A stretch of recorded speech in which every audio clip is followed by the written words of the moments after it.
So good afternoon to all the dearest one who are waiting for my video, especially for organic chemistry, which we always consider as the heart of chemistry.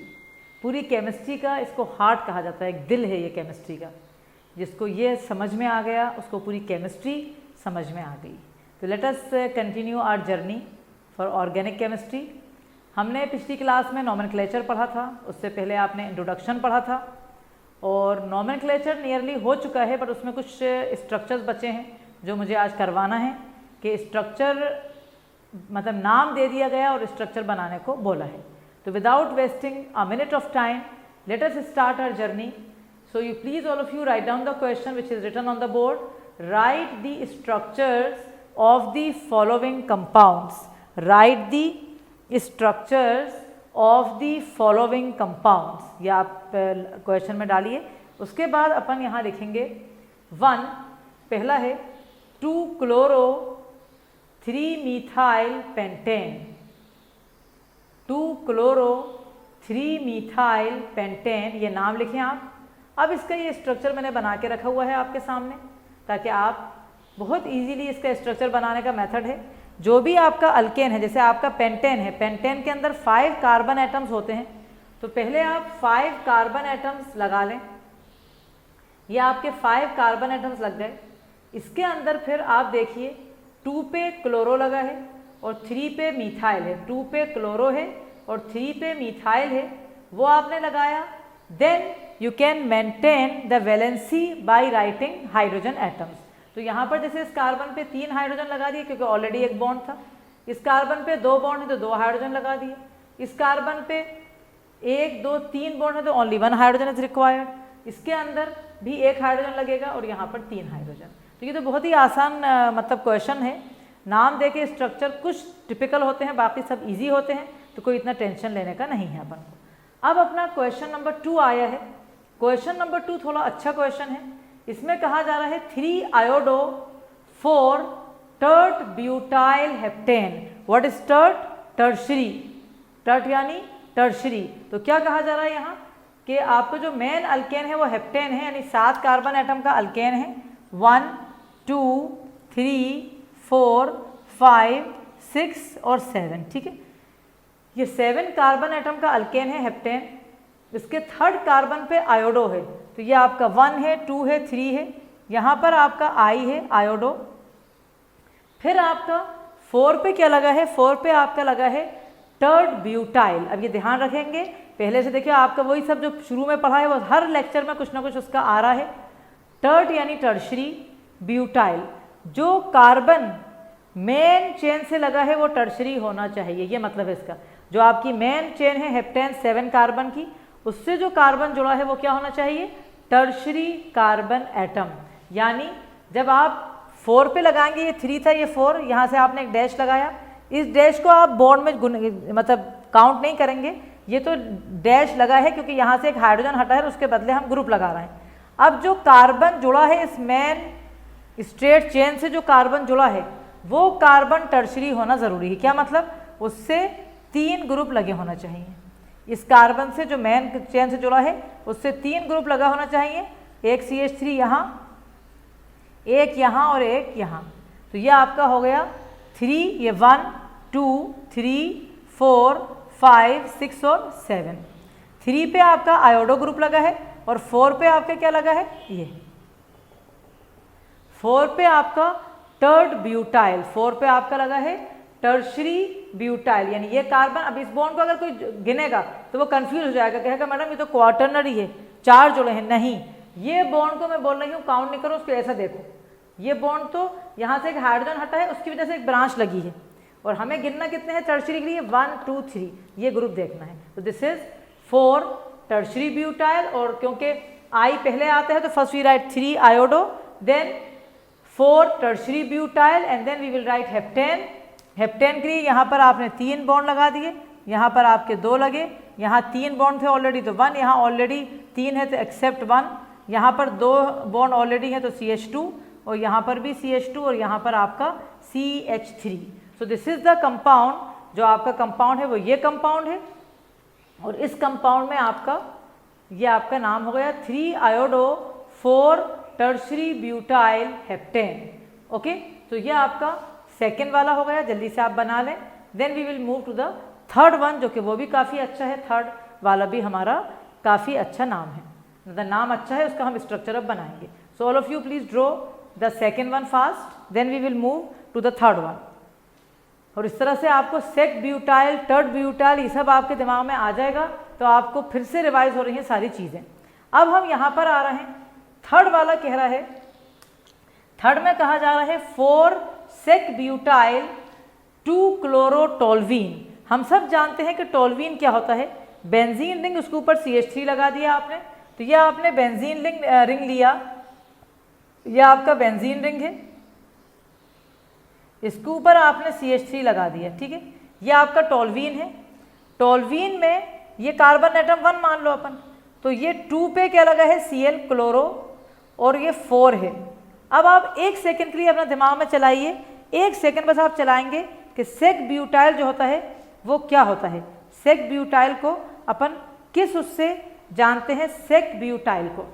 तो sec butyl जो है, सेक मतलब secondary है ना, ध्यान रखो, जो carbon ring से जुड़ेगा, मतलब देखो यहाँ पर जो कार्बन चेन से जुड़ा था वो कार्बन 3 डिग्री होना चाहिए, ऐसे ही यहाँ पर जो कार्बन रिंग से जुड़ा है वो कार्बन सेकेंडरी होना चाहिए, उससे 2 ग्रुप जुड़े होना चाहिए। तो कैसे, 4 पे सेक ब्यूटाइल, तो सेक ब्यूटाइल, ब्यूटाइल यानी 4 कार्बन, तो यहाँ पर पहले मैंने 1 कार्बन लगा दिया, ठीक है। अब ये जो 1 कार्बन मैंने लगाया, इससे 2 कार्बन जुड़ेंगे, मतलब इससे 2 बॉन्ड निकलेंगे, सेकेंडरी हो गया ये वाला नहीं काउंट करोगे ना, ये तो मेन रिंग का है, ये काउंट करेंगे। तो बस एक जगह अपन ने CH3 लगा दिया, अब कितने हो गए, 2 बचे हैं, तो CH2 CH3 ये हो गया। ये आपका 3 बॉन्ड ऑलरेडी थे, यहाँ पर आपने H लगा दिया, तो ये आपका जो ग्रुप लगा है इससे ये क्या हो गया, sec butyl, this group is sec butyl. तो 1, ये 2, ये 3 और ये आपका आ गया 4।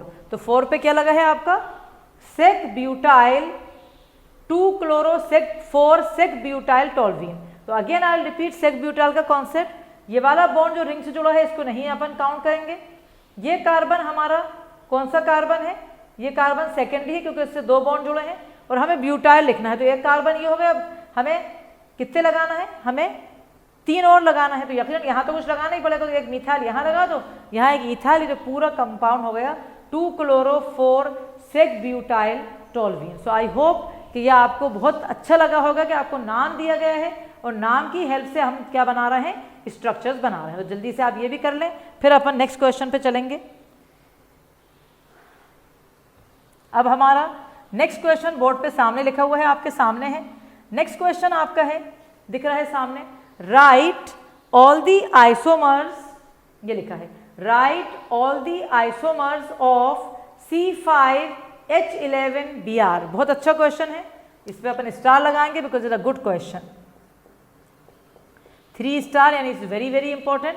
तो what is the question, right all the isomers of C5H11Br। सारे आइसोमर हमें लिखना है इस फॉर्मूले के, जिसका फॉर्मूले का नाम क्या है, C मतलब नाम मीन कितना है उसमें कार्बन, 5, 11 हाइड्रोजन और Br। तो ये सिंपल सा चीज़ दिख रही है मुझे, ये आपका 5 के लिए पेंटाइल होएगा, ब्रोमाइड, या फिर आयोपिक नेम 1 ब्रोमोपेंटेन, 1 ब्रोमोपेंटेन, क्योंकि 5 के लिए पेंटेन और Br, इसके हमें सारे आइसोमर बनाना है। आपको पता होना चाहिए कि जब आप बनाओगे तो आप हैरत करोगे, इतना सा फॉर्मूला है बट इसके कितने आइसोमर हैं, 8 आइसोमर, इसके 8 आइसोमर्स बनेंगे। और अभी आपको बहुत ही आसान मेथड है, बहुत बढ़िया ट्रिक से मैं आपको समझाऊंगी, जिससे आप हज़ारों क्वेश्चन और कर लोगे, क्योंकि आपको एक सिंपलेस्ट और बहुत ही बढ़िया ट्रिक मिलने वाली है। तो अब अपन C5H11Br फॉर्मूला जो है उसके आइसोमर्स बना रहे हैं, तो हम लिखेंगे, जैसे पहला हम क्या करेंगे, मैं ट्रिक कैसे बता रही हूँ, मेरी ट्रिक ये है कि पहले आप एक काम करो, 5 है ना, 5 स्ट्रेट चेन ले लो, स्ट्रेट चेन के 5 कार्बन, उसमें आप Br लगाना शुरू कर दो, पहले 1 पे लगा दो, फिर 2 पे लगा दो, मतलब 5 में जो जो पॉसिबिलिटीज़ हैं पहले वो बना लेंगे। जब 5 कार्बन खत्म हो जाएगा फिर अपन 4 पे जाएंगे, जब 4 खत्म हो जाएगा तो 3 से, मतलब मैक्सिमम 3 कार्बन एटम एक चेन में होते हैं, उससे कम में कोई चेन बनती नहीं है। तो हम अब पहले 5 में जा रहे हैं, तो हमने पहले स्केलेटन लिखा, स्केलेटन का मतलब हमने ऐसे 5 कार्बन लगा लिए ऐसे करके, ठीक है। यहाँ पर हमने Br लगा दिया, ये हमारा Br लग गया, ये 5 कार्बन हो गए और यहाँ हमारा Br लग गया। अब ये कार्बन एटम, अब जल्दी हाइड्रोजन लगा देंगे, CH2, यहाँ भी 2 बॉन्ड है तो CH2, यहाँ भी 2 बॉन्ड है CH2, यहाँ अगेन CH2 और यहाँ पर CH3, ठीक है। अब ये कार्बन एटम 1, ये 2, ये 3, ये 4, ये 5, हर आइसोमर बना के अपन उसका आयोपिक नेम भी लिखेंगे, क्योंकि कभी कभी आयोपिक नेम 2 आइसोमर के सेम होते हैं। तो यहाँ पर नाम हुआ 1 ब्रोमो पेंटेन, ठीक है। तो पहले वाले आइसोमर का नाम क्या बना, 1 ब्रोमो पेंटेन। तो फर्स्ट आइसोमर का नाम है 1 ब्रोमो पेंटेन। अब हमारा सेकेंड आइसोमर आ रहा है।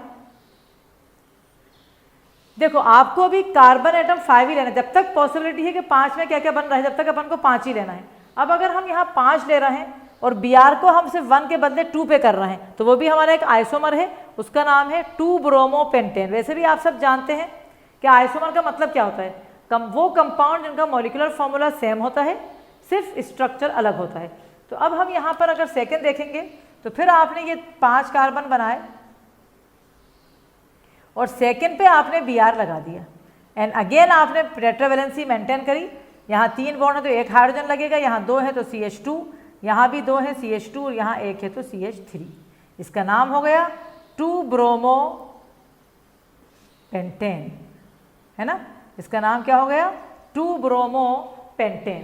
तो ये हो गया आपका 1 ब्रोमो पेंटेन और ये हो गया आपका 2 ब्रोमो पेंटेन। तो इस तरह से आपके ये 2 कंपाउंड हो गए। अब आप देखिए कि क्या 5 कार्बन एटम में आपके पास कोई और सा भी चांस है, बिल्कुल चांस है। अगर हमने 5 कार्बन एटम में 3rd कार्बन पे Br लगाया तो एक और नया कंपाउंड बनेगा और उस कंपाउंड का नाम क्या होगा, 3 ब्रोमो पेंटेन। तो ये आपने 3 ले लिए, 4, 5 और यहाँ पर अगर आपने Br लगा दिया तो अगेन आपको ये CH3 हो गया, यहाँ पर CH2, यहाँ CH, यहाँ CH2 और यहाँ पर CH3। तो इसका नाम हो गया 3 ब्रोमो पेंटेन, ठीक है।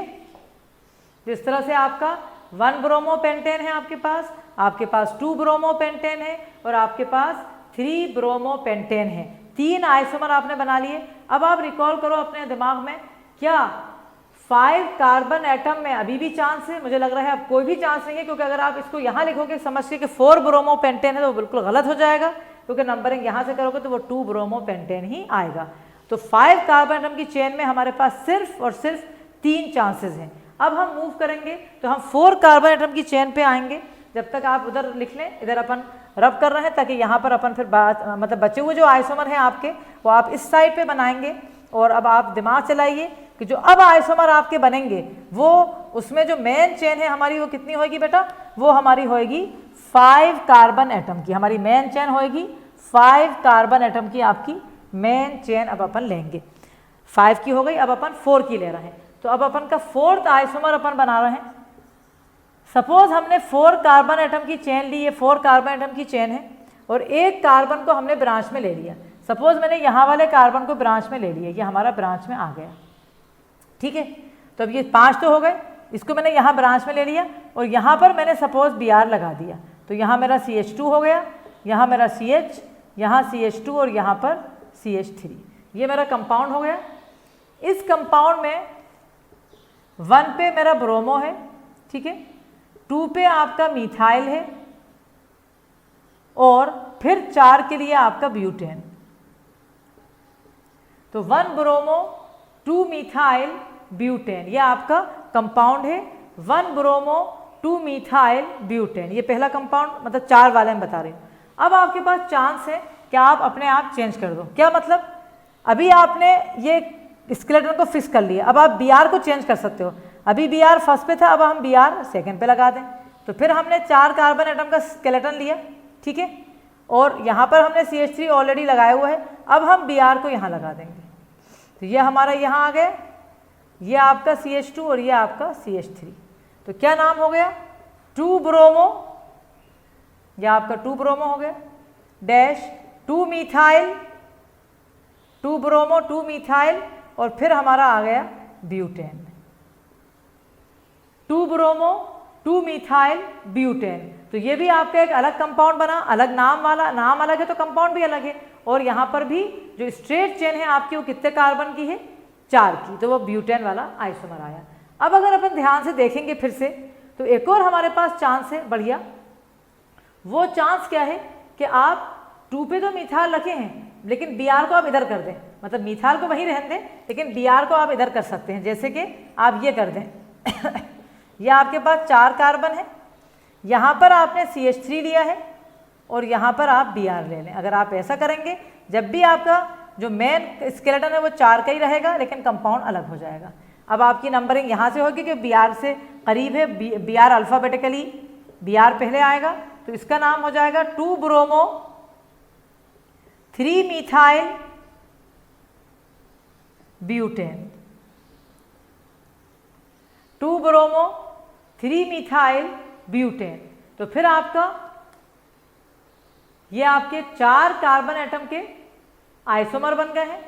अब अगर आपको दिमाग में कोई सा चल रहा है कि हाँ ये वाला भी हो सकता है, तो आप 1 सेकंड के लिए फिर ध्यान रखें या दिमाग चलाएं अपना कि अब क्या आइसोमर मेरा है जो मेरा बन सकता है। अब कौन सा आइसोमर मैं बनाऊं, क्या 4 कार्बन एटम में मेरा कोई और सा चांस है? अगर आपको लग रहा है कि कोई चांस है तो आप ज़रूर बना लें, ताकि आपको मतलब लगे कि हाँ भाई मुझे आता है, मतलब मुझे कोई सा मेरा आइसोमर छूट तो नहीं गया। ये आपको ज़रूर देखना है। देख लें आप, 1 bromo 2 methyl, 2 bromo 2 methyl, 2 bromo 3 methyl. एक आइसोमर अपना छूट रहा है 4 में, जो कि यहाँ से समझ में आ रहा है। अगर आपने ब्रोमो यहाँ फिक्स करा है, अगर आप CH3 को चेंज कर दें तो 1 ब्रोमो 3 मिथाइल ब्यूटेन एक और बढ़िया आइसोमर है जिसका नाम अभी तक हमें नहीं दिख रहा। That is also we are having 7 में अगेन हमारे पास 4 कार्बन एटम की चेन है। ये हमारी 4 कार्बन एटम की चेन है। यहाँ पर Br हम वैसे ही रहने देते हैं, लेकिन मिथाइल को सेकंड के बदले हम यहाँ लगा देंगे। तो ये आपका, अभी जैसे कुछ लोगों को लग रहा होगा कि मैडम हमें, आपको तो पता है, हमें तो नहीं समझ आ रहा है, इतने सारे कैसे निकालेंगे। तुम एक दफ़ा प्रैक्टिस करो कि 2 दफ़ा, तुमसे खुद बनने लगेगा। जो मैंने ट्रिक तुम्हें दी है बस वो तुम फॉलो करो। पहले 5 कार्बन एटम के पूरे दिमाग में सोच लिए, फिर 4 में पॉसिबिलिटीज दिमाग को चलाते रहो, फिर अपन अगर उसके बाद बचेगा तो 3 का 1 बचेगा। तो यहाँ पर हमारा नाम ज़रूर सबके लिख रही हूँ मैं, ताकि पता रहे कि अलग अलग है। 1 पे ब्रोमो है, 3 पे मिथाइल है, 1 ब्रोमो 3 मिथाइल और 4 के लिए ब्यूटेन है ना। 1 ब्रोमो 3 मिथाइल ब्यूटेन, ये हो गया हमारा।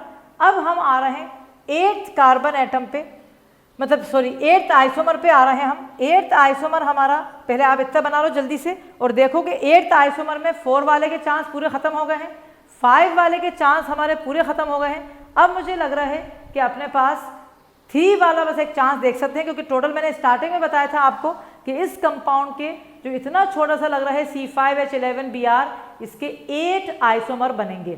तो अब हम जा रहे हैं 3 कार्बन की चेन लेके। ये हमारी 3 कार्बन की चेन है, ठीक है। यहाँ पर हम CH3 लगा रहे हैं, एक हम CH3 यहाँ पर लगा रहे हैं, यहाँ भी CH3 है और यहाँ पर हम CH2Br लगा देंगे।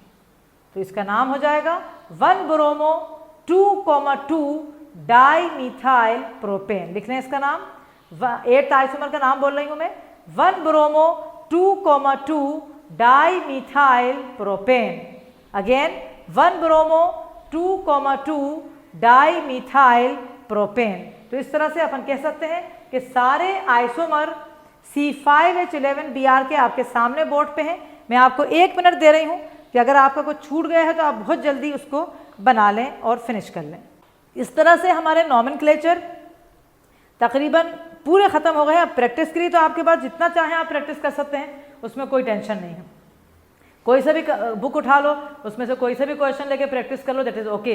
बट जो मैं दे रही हूँ और उतना पढ़ोगे तो तुम्हारा सब कॉन्सेप्ट क्लियर हो चुके हैं। तो अपन ने क्या क्या पढ़ा है अभी तक हेलो अल्केन अरीन में? इंट्रोडक्शन था पहला, उसमें अपन ने नॉमेनक्लेचर बताए पूरे, उसके बाद नॉमेनक्लेचर अब पूरे के पूरे आपके फिनिश हो चुके हैं विद आइसोमर्स। अब अपन ले रहे हैं नेक्स्ट हेडिंग अपनी आएगी इस चैप्टर में। जो आपकी नेक्स्ट हेडिंग है वो आपके लिए लिखा जाएगा, आप लिखेंगे उसमें nature of C-X bond. Nature of C-X bond. C यानी कार्बन और X यानी आपका हेलोजन। तो nature of C-X bond will be the next heading of your like chapter की। नेचर ऑफ C-X बॉन्ड, ये हमारी नेक्स्ट हेडिंग है। Okay, अब आप ध्यान से सुनेंगे मेरी बात अच्छी तरह। यहां पर हम आपको क्या बताना चाह रहे हैं, नेचर ऑफ CX बॉन्ड में क्या बताना चाह रहे हैं। कार्बन आपका और हेलोजन, एक तरफ कार्बन है आपका और दूसरी तरफ आपका हेलोजन है, CX, X यानी हेलोजन, कार्बन यानी कोई भी कार्बन चेन आपकी। इसमें आप जरा ध्यान रखेंगे CX बॉन्ड में, क्योंकि आपका जो हेलोजन है वो आपका हाईली इलेक्ट्रोनेगेटिव होता है और कार्बन उसके मुकाबले में लेस इलेक्ट्रोनेगेटिव होता है। तो जहाँ पर हाईली इलेक्ट्रोनेगेटिव और लेस इलेक्ट्रोनेगेटिव का कॉन्सेप्ट आता है, जहाँ भी वहाँ पर क्या का मतलब डिफरेंस इन इलेक्ट्रोनेगेटिविटी का जहाँ आता है, वहाँ पर पोलैरिटी का कॉन्सेप्ट आता है, पोलार नेचर, यानी एक तरफ पॉजिटिव चार्ज आएगी जो कि पार्शियल आएगी क्योंकि कोवैलेंट बॉन्ड है, और एक तरफ नेगेटिव चार्ज आएगी जो कि पार्शियल आएगी क्योंकि कोवैलेंट बॉन्ड है। तो ये चीज़ आपको समझना है, मैं लिखवाऊंगी अभी, आप समझ लें पहले। जैसे ये आपका कार्बन है और ये आपका X है ना, X हाईली इलेक्ट्रोनेगेटिव है और कार्बन लेस इलेक्ट्रोनेगेटिव है, तो इसके ऊपर पार्शियल नेगेटिव चार्ज आएगी और इस कार्बन पे पार्शियल पॉजिटिव चार्ज आएगी क्योंकि ये बॉन्ड इस तरफ खिंच रहा होगा। ये हेलोजन इस बॉन्ड को पूरा बॉन्ड नहीं हटा रहा बट अपनी तरफ खींच रहा है, तो इसलिए ये आएगा। तो अपन एक लाइन इसमें लिख सकते हैं, there is a difference in electronegativity, there is a difference in electronegativity of carbon and halo atom, there is a difference in electronegativity of carbon and halo atom. Halo atom और carbon दोनों की electronegativity में difference है, तो there is a difference between the electronegativity of carbon and halo atom, hence the bond is polar, hence the bond is polar. Bond हमारा क्या है, हमारा बॉन्ड पोलार है, hence the bond is polar. So carbon acquire a partial positive charge, carbon acquire a partial positive charge, while halo atom acquire a partial negative charge। और आप ये बना लो, partial positive और पार्शियल नेगेटिव चार्ज आप अपनी copy में बना लेंगे। ओके, अब हम आ रहे हैं नेक्स्ट टॉपिक पे जो कि हमारा मेन टॉपिक है चैप्टर का। मतलब मैं कह सकती हूँ कि अब चैप्टर आप कहोगे कि हाँ एक्चुअल चैप्टर हमारा अब स्टार्ट हो रहा है, क्योंकि ये सब तो अभी तक देखा जाए तो इंट्रोडक्शन था जो कि आप 11 से पढ़ते चले आ रहे हैं, मतलब IUPAC naming and structure, all you have done it before. अब हम आ रहे हैं नेक्स्ट चीज़ पे, उसमें आप डालेंगे preparation of hello alkane, preparation of hello alkane, ये हम अब पढ़ेंगे। इसके अंदर हम सबसे पहले पढ़ेंगे कैटेगरी, कैपिटल ए लगेगा, कैपिटल ए आपका होएगा फ्रॉम अल्कोहल, फ्रॉम अल्कोहल,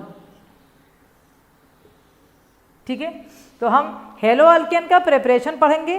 कहाँ से हम हेलो अल्केन का प्रिपरेशन पढ़ेंगे, पहला फ्रॉम अल्कोहल, और उसके अंदर हम बहुत से हैं, फ्रॉम अल्कोहल से आपके नियरली 6-7 प्रिपरेशन हैं, तो उनके अपन बहुत अच्छी तरह ट्रिक्स देने वाले हैं आपको, जिससे आपको यहीं पर इसी क्लासरूम में प्रीमियर में ही आपको याद होना ज़रूरी है, क्योंकि ऑर्गेनिक को साथ में आप याद करते जाएंगे तो आपका मतलब एक्यूमुलेशन नहीं होएगा। तो सबसे पहले अपन फ्रॉम अल्कोहल में लिख रहे हैं वन आप लेंगे, लिखेंगे मेरे साथ, reaction of alcohol with HCl and ZnCl2। ये आपका पहला वाला रिएक्शन है, reaction of alcohol with HCl and ZnCl2, ये पहला रिएक्शन आप पढ़ रहे हैं इस वक्त, ठीक है। यहाँ पर आपको ध्यान में रखना है कि आपसे भी पूछ सकता है भाई कि आपने reaction of alcohol with halogen acid, halogen acid क्या होता है, HF, HCl, HBr, HI, कोई आपसे पूछ सकता है कि आपने HF ले सकते हैं कि नहीं, तो आप कहोगे नहीं, HF बहुत कोरोसिव होता है। नॉर्मली हम यहाँ पर क्या लेते हैं, HCl या HBr, HI भी नहीं लेते हैं क्योंकि HI जो है I is very large in size. तो हम नॉर्मली यहाँ पर अगर आप देखोगे तो हम नॉर्मली यहाँ पर HF और HI नहीं लेते, तो इसके लिए अपन एक लाइन अगर चाहो तो लिख लो, नहीं चाहो तो कोई बात नहीं। HF is corrosive in nature while HI is reducing, ऐसा चाहो तो लिख लो। HF is corrosive in nature while HI is reducing, so only HCl and HBr can be taken, only HCl and HBr can be taken। यहाँ तक हो गई line. अब आप देखिए मैं रिएक्शन, केमिकल रिएक्शन जो लिखूंगी आपके सामने, नॉर्मली अल्कोहल तो आप कोई सा भी ले सकते हैं, उसमें कोई टेंशन नहीं है, लेकिन हम सपोज अल्कोहल ले रहे हैं, कौन सा, इथेनॉल। क्यों ले रहे हैं हम इथेनॉल? क्योंकि नॉर्मल अल्कोहल जो कहा जाता है, जैसे किसी ने कहा जाओ लैब में से अल्कोहल लेके आओ, तो आप ये नहीं पूछ सकते उस टीचर से कि क्या मिथेनॉल लाऊं कि प्रोपेनॉल लाऊं। अल्कोहल कहा तो यानी इथेनॉल, तो आप तो कोई सी भी एग्जाम्पल ले सकते हो, लेकिन जैसे सपोज मैं इथेनॉल ले रही हूँ, तो अगर मैंने इथेनॉल लिया C2H5OH, सपोज मैंने इथेनॉल ले लिया है, और ये इथेनॉल जो है इसमें मैंने डाला HCl, एरो पे मैंने डाला है अनहाइड्रस ZnCl2, ठीक है। तो इथेनॉल में जब HCl डाला और मैंने एरो पे अनहाइड्रस ZnCl2 डाला, तो अब आपको बहुत इंपॉर्टेंट चीज़ एक दिमाग में रखना है, क्योंकि केमिकल रिएक्शन की हर एक चीज़ अगर समझा हुआ है बच्चा तो कभी प्रॉब्लम नहीं आएगी उसको। अनहाइड्रस ZnCl2 यहाँ काय का काम कर रहा है, it acts as dehydrating agent. Dehydrate, हर रिएक्शन में इतनी इंपॉर्टेंट चीज़ें होती हैं जो आपको पता होना चाहिए। ZnCl2 जो है, अनहाइड्रस ZnCl2 क्या कर रहा है, अपन लिखते हैं अलग पेन से ताकि याद रहे आपको, एक्ट्स एज डिहाइड्रेटिंग एजेंट। ये काय का काम कर रहा है, acts as a dehydrating agent. Dehydrating agent का काम कर रहा है। डिहाइड्रेटिंग एजेंट क्या होता है, जो पानी को निकालता है, जो पानी को रिमूव करता है, उसे कहा जाता है डिहाइड्रेटिंग एजेंट। तो अब क्या करेगा ये, यहां से ये OH निकालेगा, ठीक है, यहां से ये H निकाल के हटा देगा। अब ये Cl आके OH की जगह पे लगेगा, तो आपको मिलेगा C2H5Cl प्लस H और OH जब मिलेंगे तो हमें मिलेगा पानी, और इस पानी को ये फौरन हटा लेगा। ये इस पानी को हटाएगा, डिहाइड्रेटिंग एजेंट है, क्योंकि अगर यहाँ ज़्यादा पानी होगा तो रिएक्शन बैकवर्ड में आने लगेगा। तो रिएक्शन को हमें फॉरवर्ड में लाना है। क्यों लाना है फॉरवर्ड में, क्योंकि तुम्हें हेलो अल्केन बनाना है, इसलिए तुम्हें रिएक्शन को फॉरवर्ड में लाना है। तो आपके पास इस तरह से क्लोरोईथेन आप चाहें तो यहाँ लिख लें, और ये आपका पहला रिएक्शन है जिससे आपने हेलो अल्केन बनाया है। और आपने सबने यकीनन कॉपी में लिख लिया होगा कि ZnCl2 जो है वो डिहाइड्रेटिंग एजेंट होता है, ये आपने ज़रूर लिख लिया होगा। और मैं आपको यहाँ पर ये भी लिखवा रही हूँ एक चीज़ बहुत इंपॉर्टेंट, कि क्यों अपन यूज़ कर रहे हैं इसे, वो अपन ने मैंने बोला है बट लिख भी लो कि ZnCl2 act as dehydrating agent. उसके बाद कंटिन्यू करो, it remove water otherwise the reaction will move in backward direction. It removes water otherwise, अगर यहाँ से पानी नहीं हटाया तो बहुत ज़्यादा हो जाएगा प्रोडक्ट, तो रिएक्शन बैकवर्ड में जाएगा, जो कि हम नहीं चाह रहे। It removes water otherwise the reaction will move in backward direction. तो ये आप पूरा जल्दी से कर लें और अच्छी तरह लिख लें, बहुत बहुत इंपॉर्टेंट चीज़ें आप पढ़ना है। ये अब ऑर्गेनिक जो है अपनी डेप्थ में आ चुकी है और बहुत ज़्यादा अच्छी तरह आगे बढ़ रही है, ठीक है बेटा। अब यहाँ पर भी एक बहुत स्पेशल बात है जो मुझे बताना है। आपने पढ़ा है इंट्रोडक्शन में कि 1 डिग्री, 2 डिग्री और 3 डिग्री आपने पढ़ा है अच्छी तरह, आपको याद है। 1 डिग्री जहाँ हेलो वाला कार्बन 1 से जुड़ा है, 2 डिग्री जो हेलो वाला कार्बन है वो 2 से जुड़ा है, 3 डिग्री जो हेलो वाला कार्बन है वो 3 कार्बन से जुड़ा है, ये आपने पूरा पढ़ा हुआ है। कहा यह जाता है कि अगर 1 डिग्री या 2 डिग्री, ध्यान से सुनो, अगर 1 डिग्री और 2 डिग्री अल्कोहल है तो हमें डिहाइड्रेटिंग एजेंट की ज़रूरत पड़ती है। मतलब 1 डिग्री, जैसे ये 1 डिग्री है या 2 डिग्री भी होएगा तो इतनी जल्दी OH नहीं देगा, तो हमें कोई रिएजेंट चाहिए जो पानी को हटा ले। लेकिन अगर 3 डिग्री अल्कोहल है, अगर 3 डिग्री अल्कोहल मेरे पास है, तो बगैर ZnCl2 के, विदाउट ZnCl2 इतना रिएक्टिव होता है 3 डिग्री अल्कोहल कि उसमें से पानी खुद ही, मतलब उसमें से OH खुद ही चला जाता है। बहुत ही बढ़िया चीज़ बताई है। गोल्डन और प्लेटिनम की लाइक करना है, फ़ौरन हाथ दबा दो अपना, जो देख रहा है फ़ौरन लाइक करो इस चीज़ को। क्यों लाइक करो, क्योंकि क्वेश्चन ये आ जाता है, मतलब ऑब्जेक्टिव क्वेश्चन जब बन के आता है कि the order of reactivity of alcohol towards HCl and ZnCl2। ऐसा बिल्कुल लाइन ये आ जाएगी। Order of reactivity of alcohol HCl और ZnCl2 के लिए क्या होगी, 3 डिग्री सबसे ज़्यादा रिएक्टिव, फिर 2 डिग्री, फिर 1 degree, 3 degree greater than 2 degree greater than 1 degree. तो ये बहुत इंपॉर्टेंट लाइन है, अपन को लिखिए न्यू लाइन से। In case of 1 degree and 2 degree alcohol, लिखते जाएं, in case of 1 degree and 2 degree alcohol, ठीक है, अगर मेरे पास 1 डिग्री या 2 डिग्री अल्कोहल है तो in case of 1 degree and 2 degree alcohol, anhydrous ZnCl2, anhydrous ZnCl2 is required. Anhydrous ZnCl2 is required, while in case of 3 degree alcohol, while in case of 3 degree alcohol, ZnCl2 is not needed, ये is not required। ZnCl2 हमें नहीं लगेगा किसके time, अगर हमारे पास 3 degree alcohol है तो ZnCl2 हमारा नहीं लगेगा। इतना लिखो पहले, फिर अपन वो ऑर्डर बॉक्स में भर देंगे।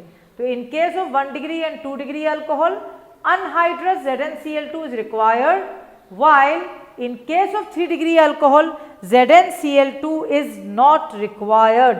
ZnCl2 is not required because, वहीं पर अपन ऑर्डर लगाए थे, because 3 degree alcohol is highly reactive। वहीं पर लिख लो, एक लाइन ऐड कर देती हूँ, चलो मैं, because 3 degree alcohol, because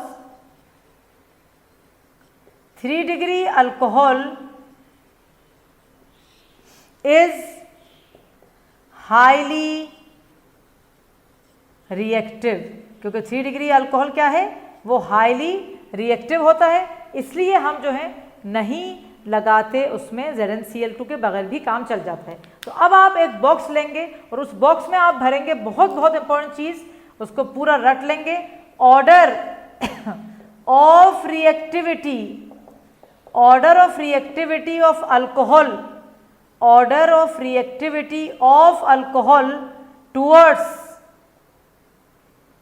HCl and ZnCl2 is, order of reactivity of alcohol towards HCl and ZnCl2 is 3 degree greater than 2 degree greater than 1 degree। ये पूरा आप बॉक्स में भर लो, और ये बहुत बहुत इंपॉर्टेंट चीज़ आपने पढ़ी है, इसको एक दफ़ा जल्दी से रिवाइज करो, मज़ा आ जाएगा। ये सब चीज़ें इस तरह से पढ़ोगे तो आपको बहुत बहुत मज़ा आएगा, क्योंकि आप अगर NCERT में देखेंगे तो आपको कुछ भी नहीं दिखेगा। RX करके रिएक्शन है, कोई एक्सप्लेनेशन इतना स्पेशल नहीं दिया जा रहा जितना आपको रिक्वायर्ड है। सो आई होप कि आपको ये सब समझ में आया होगा और बहुत बहुत अच्छी तरह आपको समझ में आ गया होगा। अब इसके अंदर हम आपको एक चीज़ और समझाएंगे, बहुत अंदर वाली डेप्थ की बात एक और समझाना चाह रही हूँ मैं, जो कि बहुत से लोगों को नहीं पता है यकीनन। वो क्या बात है, वो बात ये है कि ऐसा क्या वजह है, मतलब ऐसा क्या रीज़न है भाई, 3 डिग्री अल्कोहल में कोई ख़ास बात है, कोई जादू है उसके अंदर कि 3 डिग्री अल्कोहल इतना ज़्यादा रिएक्टिव है।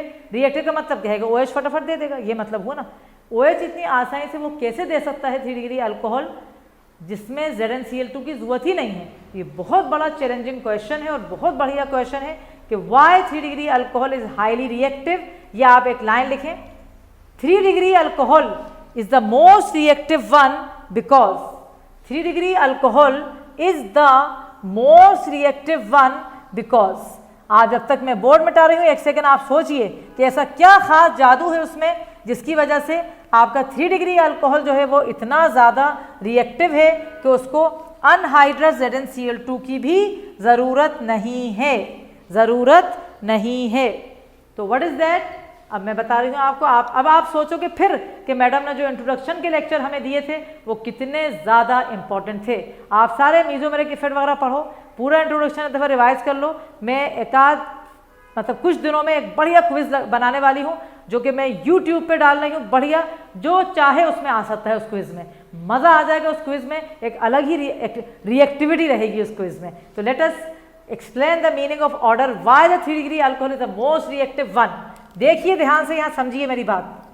जो आपका 3 डिग्री अल्कोहल है, ये आपका 3 डिग्री अल्कोहल है। रिएक्टिविटी का मतलब मैंने अभी आपको बताया कि OH का हट जाना, ये OH चला गया, रिएक्टिविटी OH चला गया।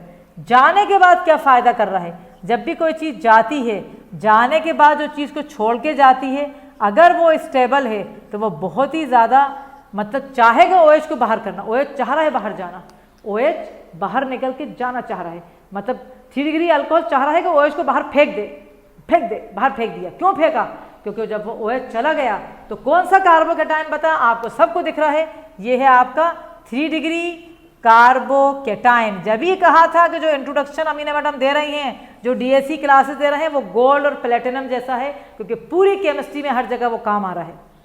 3 डिग्री कार्बोकेटाइन बहुत स्टेबल है। वाई? आप सबको पता है, ड्यू टू 3 +I ग्रुप्स दिख रहे हैं आपको सबको, यहाँ ये +I ग्रुप्स होते हैं, ये वाले, ये सब +I हैं जो इलेक्ट्रॉन दे रहा है।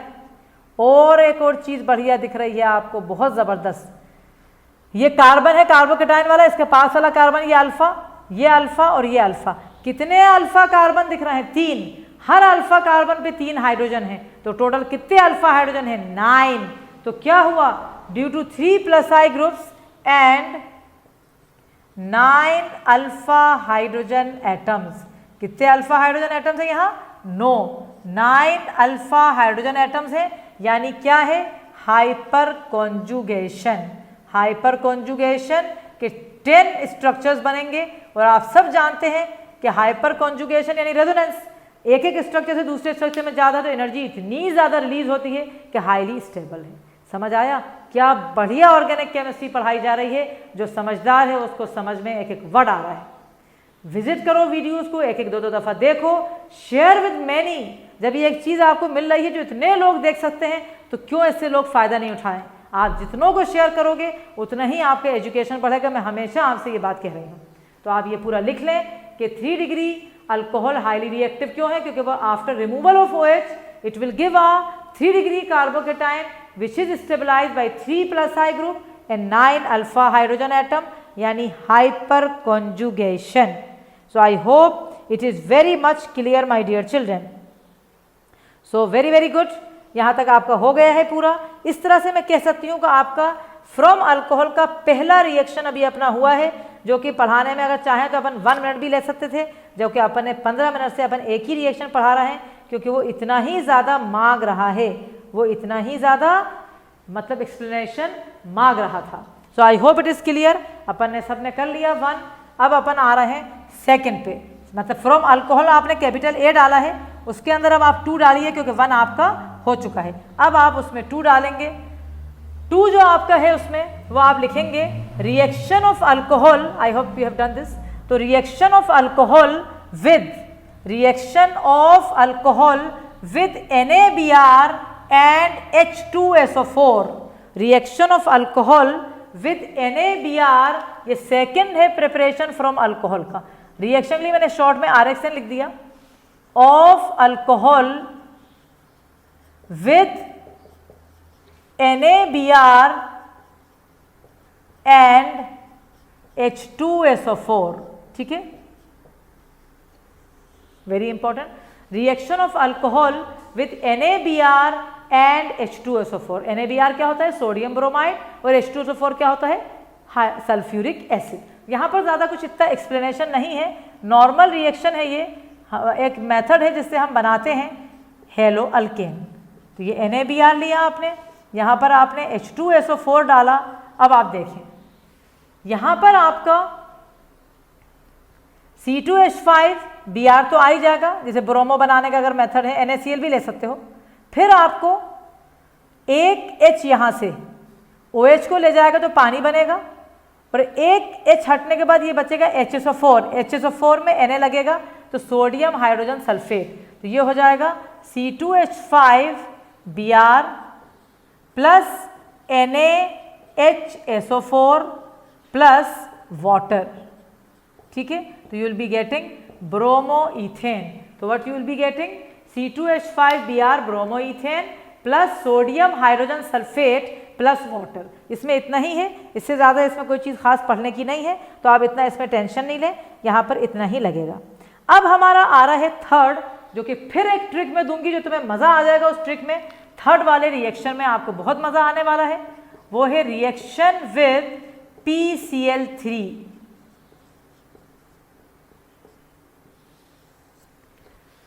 अब हमारा आ रहा है रिएक्शन विद PCl3। यहाँ पर आपको बहुत ध्यान देना है, इसके अंदर मैं एक बहुत बढ़िया ट्रिक आपको दे रही हूँ, वो ट्रिक आप दिमाग में बिठा लें, मज़ा आ जाएगा। अगर आपने वो ट्रिक दिमाग में बिठा ली अपने, तो आपको मज़ा आने वाला है। क्या है वो ट्रिक? मैं ऐसा मतलब इस तरह से मैं स्टेटमेंट देती हूँ, कोई भी कंपाउंड दुनिया का, कोई भी कंपाउंड दुनिया का, और मैं तो ऐसे भी कहती हूँ, भले वो चेयर है, भले वो स्टोन है, भले वो ये पेन है, इस तरह से मतलब एक जनरल एग्जांपल देती हूँ, अगर उसको तुमने रिएक्ट कर दिया PCl3 से, तो एक बाई प्रोडक्ट है जो हमेशा याद रखना है, वो है H3 3H 1P 3O, H3PO3, H3PO3 यानी फॉस्फोरस एसिड बाय प्रोडक्ट। और बाय प्रोडक्ट अगर पता है तो फिर तो समझ आ ही जाएगा भाई, अल्कोहल से अब हेलो वाले कोई भी कंपाउंड जिसमें हेलो है वो डाल रहा हो तो हेलो अल्केन तो बनेगा ही, बट साथ में बाय प्रोडक्ट क्या है बोलो फिर से, H3PO3। तो इफ एनी कंपाउंड, आप चाहो तो अपने आप लिख लो ये trick, if any compound will react with PCl3 the by product will B H3PO3। ये ट्रिक है, कोई भी कंपाउंड दुनिया का जब PCl3 से रिएक्ट करेगा तो जो बाई प्रोडक्ट है वो बनेगा H3PO3। अगर H3 कहा है, यहाँ एक H है तो यहाँ 3 लगा देंगे बैलेंसिंग के लिए। ये 3 Cl, ये 3 C2H5 के साथ चले जाएंगे, तो हमें मिलेगा C2H5Cl जो कि हमें बनाना है, प्लस ये 3 हाइड्रोजन P और ये 3 ऑक्सीजन, 3 हाइड्रोजन और P और 3 ऑक्सीजन क्या बनाएगा, H3PO3, जिसको क्या कहा जाता है, फॉस्फोरस एसिड। अगर किसी को नहीं पता तो उसका नाम लिख लो, इसको कहा जाता है phosphorous acid. This is your phosphorous acid. So remember कि H3PO3 is your phosphorous acid. तो क्या क्या बना, C2H5OH लिखा प्लस PCl3 लिखा। तो हमें ट्रिक है कि PCl3 reacts with any compound or any compound reacts with PCl3, one of the byproduct will be H3PO3, जिसका नाम क्या है बेटा, phosphorus acid। What the name of this acid? Phosphorus acid, phosphorus acid। तो फटाफट याद करते जाओ साथ में। पहला रिएक्शन था कि हमने अल्कोहल को रिएक्ट करा था HCl और ZnCl2 अनहाइड्रेट से, जो कि डिहाइड्रेटिंग एजेंट था, जिसमें हमारा हेलो अल्केन बना और साथ में पानी निकला। पानी को फौरन हटाया जाएगा ताकि रिएक्शन बैकवर्ड में नहीं जाए। उस रिएक्शन की ऑर्डर ऑफ रिएक्टिविटी में 3 डिग्री सबसे अच्छा था, फिर 2 डिग्री, फिर 1 डिग्री। सेकेंड रिएक्शन था अल्कोहल को NaBr सल्फ्यूरिक एसिड से ब्रोमो अल्केन बना। थर्ड रिएक्शन में जब PCl3 से रिएक्ट करा तो आपके पास हेलो अल्केन के साथ H3PO3 बन गया। अब इसी का एक बड़ा भाई आएगा, उसको मैं बड़ा भाई कहती हूँ क्योंकि PCl3 का बड़ा भाई है PCl5। तो फोर्थ आपका आएगा रिएक्शन विद PCl5।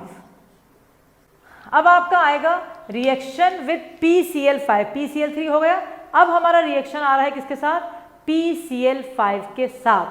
PCl5 के साथ भी आपको ट्रिक याद करना है। If any compound react with PCl5 then the by product will be, 2 है, POCl3 phosphorus oxychloride, POCl3 and HCl। Again I repeat, if any compound react with PCl5, ठीक है, phosphorus pentachloride, then the byproduct will be POCl3 and HCl। तो अब अपन लिखेंगे इसको भी। तब हम लिख रहे हैं यहाँ पर, फिर कंपाउंड लिख रहे हैं हम C2H5OH प्लस बड़ा भाई PCl3 का कौन है, PCl5 बड़ा भाई है। तो हमें मिला C2H5Cl, C2H5 में Cl आया, फिर P और एक O, PO और Cl3 प्लस HCl। ये देखो आप, C2H5 यहाँ थे, ये Cl हो गया, अब P और एक O और 3 Cl, 3 Cl मतलब एक Cl हेलो के साथ चला गया, 3 Cl P और O के साथ, अब एक Cl और एक H बचा है, वो HCl आ गया। इसको भी आप अलग से ऐसे मतलब सर्किल लगा लो ताकि आपको याद रहे कि ये हमारे जो है वो बाई प्रोडक्ट बनेंगे। This are my by products, POCl3 and HCl are my by products for the reaction. ये हमारे PCl3 से हो गया अपना रूल, वो आपका PCl5 से आपका रूल हो गया। इस तरह से आपको ये दोनों रूल बढ़िया बढ़िया पता चल गए। अब हम पढ़ेंगे इसके बाद, बहुत इंपॉर्टेंट है एक और हमारा, जो हमारा कौन सा नंबर आ रहा है, 5th आ रहा है। 5th रिएक्शन में आप लिखेंगे reaction of alcohol with thionyl chloride, reaction of alcohol with thionyl chloride, THIONYL, thionyl chloride. तो रिएक्शन ऑफ अल्कोहल विद, ये आ गया थायोनाइल क्लोराइड। नया कंपाउंड है, आपने पहले नहीं सुना होगा। थायोनाइल क्लोराइड के बारे में, इसका नाम है SOCl2। थायो यानी सल्फर होता है, जहां भी थायो दिखे समझ जाओ कि सल्फर होता है। तो थायोनाइल क्लोराइड सल्फर का कंपाउंड है, उसका नाम रट लो SOCl2। Thionyl chloride is what, SOCl2। तो अल्कोहल का रिएक्शन किसके साथ है, थायोनाइल क्लोराइड के साथ है, जो कि SOCl2 है।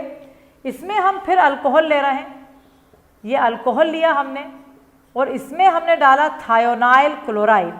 इस मतलब रिएक्शन की एक बहुत बड़ी स्पेशलिटी है जो मैं आपको अभी बताने वाली हूँ। यहाँ पर भी ये आपका C2H5 है, इसमें से एक Cl यहाँ ले लें आप, तो ये आपका C2H5Cl बन गया, ये आपका बन गया, प्लस ये आपका SO है और एक ऑक्सीजन, SO में एक ऑक्सीजन डाला तो SO2 आया, प्लस एक H ये बचा है और एक Cl यहाँ से बचा हुआ है, तो आपका HCl आया। अब इसके अंदर क्या खास बात है जो मैं आपको बताने वाली हूँ इस रिएक्शन में, बहुत स्पेशल बात है। या आप एक एरो ऐसा करें और एक आप एरो ऐसा करें। क्या मतलब है, जो अपवर्ड एरो होते हैं इनका मतलब शायद आप जानते हैं अच्छी तरह। अपवर्ड एरो का मतलब होता है गैस। तो ये रिएक्शन जब होएगा थायोनाइल क्लोराइड से, तो जो आपके बाई प्रोडक्ट हैं वो गैसेज हैं, और गैसेज हमेशा एस्केप हो जाती हैं, बाहर चली जाती हैं रिएक्शन में से, तो आपके पास प्योर हेलो अल्केन बनेगा। ये सब ऑब्जेक्टिव में आएगा, आप सब जानते हैं। नया जो सिलेबस आया है उसके बारे में मैंने चर्चा नहीं करी जानबूझ के, क्योंकि मैं टाइम वेस्ट करना नहीं चाह रही हूँ। सबको पता है डिलीटेड पोर्शन के पूरे वीडियोज़ आ गए हैं, डिलीटेड पोर्शन पूरा CBSE ने दे दिया है, तो उसकी ज़्यादा चर्चा करने की ज़रूरत नहीं है हमें। लेकिन ये बात बहुत स्पेशल है जो बताई जा रही है कि 50% ऑब्जेक्टिव आ गया है। अब अगर आप हमारे साथ जुड़े रहेंगे DSE टीम के साथ, तो आपको अभी YouTube पे मैं बहुत स्पेशल क्लासेस देने वाली हूँ। मैं असर्शन रीजन के स्पेशल क्वेश्चन देने वाली हूँ, मैं मॉक टेस्ट लेने वाली हूँ, मैं क्विज लेने वाली हूँ लाइव, बहुत कुछ हम करने वाले हैं आप लोगों के लिए, ताकि हमारा एजुकेशन आप सब की तरफ जाए। स्प्रेड करना चाह रहे हैं हम एजुकेशन, ताकि 2020 वाला बच्चा जो सफ़र कर रहा है पेंडेमिक की वजह से, जब वो 2021 का पेपर देगा तो उसको मज़ा आ जाएगा। ठीक है, तो 50% ऑब्जेक्टिव बहुत बड़ी बात है, जो कि कभी नहीं हुआ CBSE में। CBSE में तो ऑब्जेक्टिव आता ही नहीं था बेटा। लास्ट ईयर ऑब्जेक्टिव आया था 20 मार्क्स का 70 में से, और अब 50% उन्होंने कर दिया है ऑब्जेक्टिव। तो हमें ध्यान रखना है इस बात का कि अगर आपसे पूछे कि कौन सा मेथड है जो प्रीफर्ड है हेलो अल्केन बनाने का, तो आप कहोगे reaction of alcohol with thionyl chloride. Reason, because the gases are products are by products are gases which can escape out from the reaction mixture. तो ये बात अपन लिख रहे हैं यहाँ नीचे। This method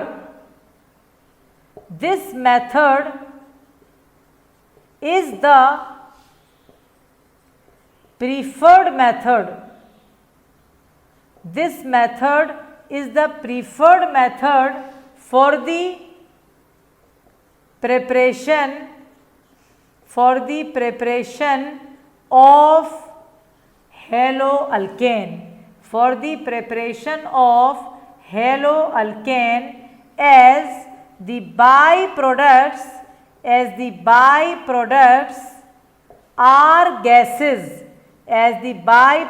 are gases, which can escape out from the